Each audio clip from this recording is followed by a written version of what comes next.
Today we are going to see the ecological adaptations.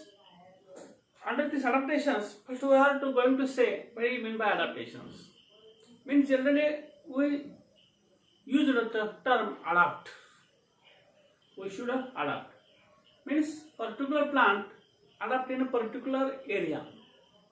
In the plants which are cultivated in a hilly area, they cannot be cultivated in a terrestrial land or aquatic plants. Or aquatic plants live in aquatic, but they do not grow on rocks or terrestrial. Therefore, the plants which adapt in a particular area, they change their external and internal structure. Means external morphological characters they can change, as well as the internal characters also change, and therefore they can adapt the particular change. That is known as the ecological adaptations. Means ecological, as per the environmental conditions, the plants changes their external and internal structures, and due to which the plant adapt in a particular area is known as the ecological adaptations.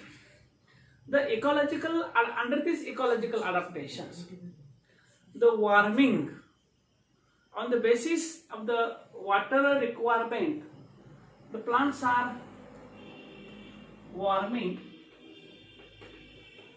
on the basis of the water relation, requirement of the water or water relation. The plants are categorized into the three groups. That is the hydrophytes, xerophytes, and mesophytes. Means, see here, on the basis of the water regulation or water requirement, plants are classified into the main three groups. That is the hydrophytes, mesophytes, and xerophytes. Here, first of all, know what are the characters of this main three groups. Where they grow. Hydro, Greek word, known as the water. Known as the water.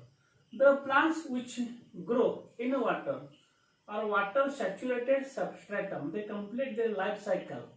Beginning structure in the water, after that dries the water, they can also grow. Such plants, they are known as the hydrophyte. Means the plants which grow in a hydric condition, that is the water availability is abundant, less amount of the oxygen and uniform diffusion of the light through this water, they are known as the hydrophytes. Here, the water requirement zero means zero. Actually not zero, but poor or scarcity. Poor or scarcity. The plants which grow in a scarcity of the water or poor water or no water, such plants they are known as xerophytes. Xerophyte in sense the plants which grow in a xeric condition, here that they grow in sandy or rocky places. Here they are having the high temperature of oxygen, and which the physical and physiological characters are changed. Their nature. Though the abundant water is there, but they are unable to absorb the water. And there is such type of the conditions, they are unable to drink the water, to absorb the water. Such plants which grow, they are known as the xerophytes. Here, meso, in between. Neither want more amount of the water nor less amount of the water. The plants which grow in moderate conditions, the temperature and water, they are known as mesophytes. Mesophytes in between, nor more amount of the water, neither and nor less amount of water. Optimum requirement or moderate supply of the water and the temperature. The plants which are grow, they are known as mesophytes.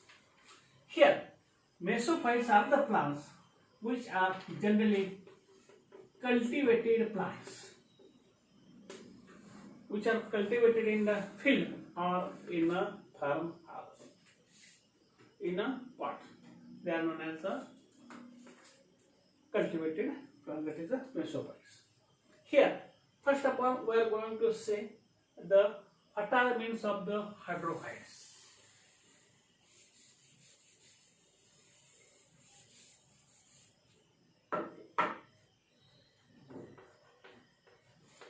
Hydrophytes. Hydrophytes means hydric conditions. Generally, say hydric means abundant water, and uniform diffusion of light. Uniform diffusion of the light in which the plants grow, they are known as the hydrophytes. Here, hydrophytes, it is a water saturated substratum. Water saturated substratum in which grow, they are known as hydrophytes. The plants which grow in the water, they are known as hydrophyte. Hydrophytes are categorized into the three groups on the basis the plants, the relation to the water and the environment, that is the atmosphere. The relation to the water and the atmosphere into the three groups. One is a submerged hydrophytes. Relation to water and atmosphere. Means on the basis relation to the water and atmosphere, these hydrophytes are categorized into the three groups. That is submerged hydrophytes. Second one, floating hydrophytes. And third one, amphibious hydrophytes. In shortly, we are going to say submerged. Sub, sampurn. Merged, समाविष्ट. The plant's entire body is submerged in water, known as the submerged plants. See, this is a water level, and in this water level, Hydrilla, Felisnaria, Nigella, Najas, the plants which are grow in water. They are free floating inside the water. Means their whole body in water, and there is no any touch to the contact with the atmosphere. Such hydrophytic plants, they are known as the submerged hydrophytes. Here, second, that is floating hydrophytes.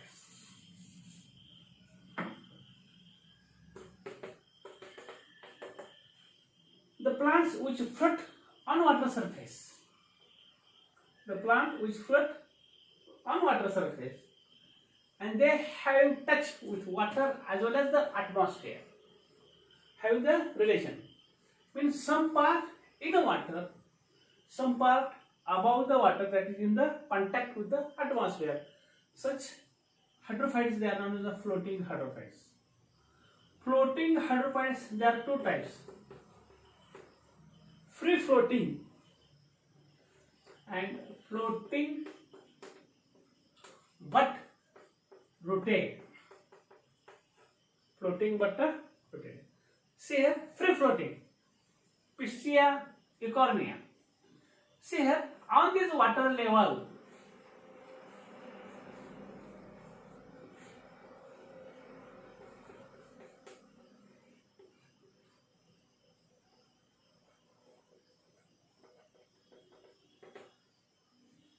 this eucornia known as Jalkumbhi or Kedar.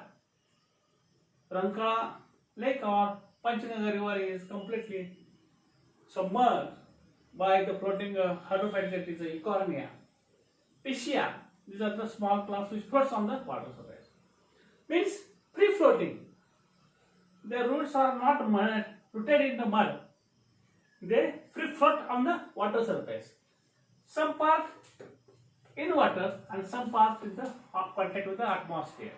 That is the free floating. Second one, floating but rooted. You are familiar with the lotus nilambu plant.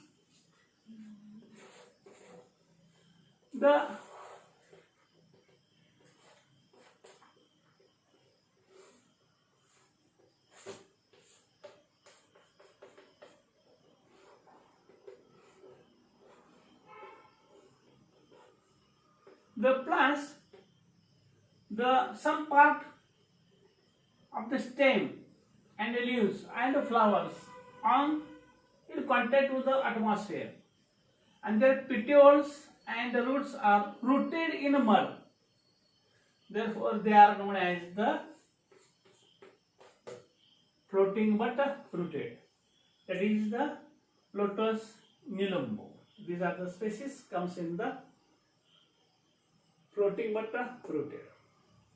Last one, amphibious. Bias means biotic. Amphi means both. Amphibious. These are the plants which grow. The seeds germinate and grow in water. And as the rainy season dries up, as the water dries up, they grow in a mud, and as mud dries up, as they grow in a terrestrial land. Remaining life cycle is completed in a terrestrial.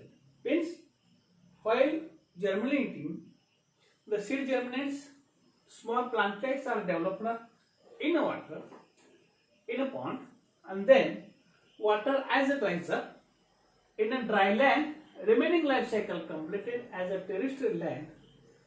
Such plants, they are known as amphibious. In the water, when they grow, the portion which are inside the water, the portion that is shows the hydrophytic characters, and the plants above the water surface which grow, they shows the mesophytic characters. Means the plants which shows hydrophytic characters which are buried in the water, and shows the above portion that shows the mesophytic characters. These plants, they are known as amphibious plants. Typha, Pancadis, Cyperus, Lava. These are the plants comes in the amphibious plants. Means on the basis the relation to the water and the atmosphere, the hydrophytes are categorized into the submerged, floating and free floating. In the next period, we are going to say external and as well as the internal adaptations of the hydrophytes.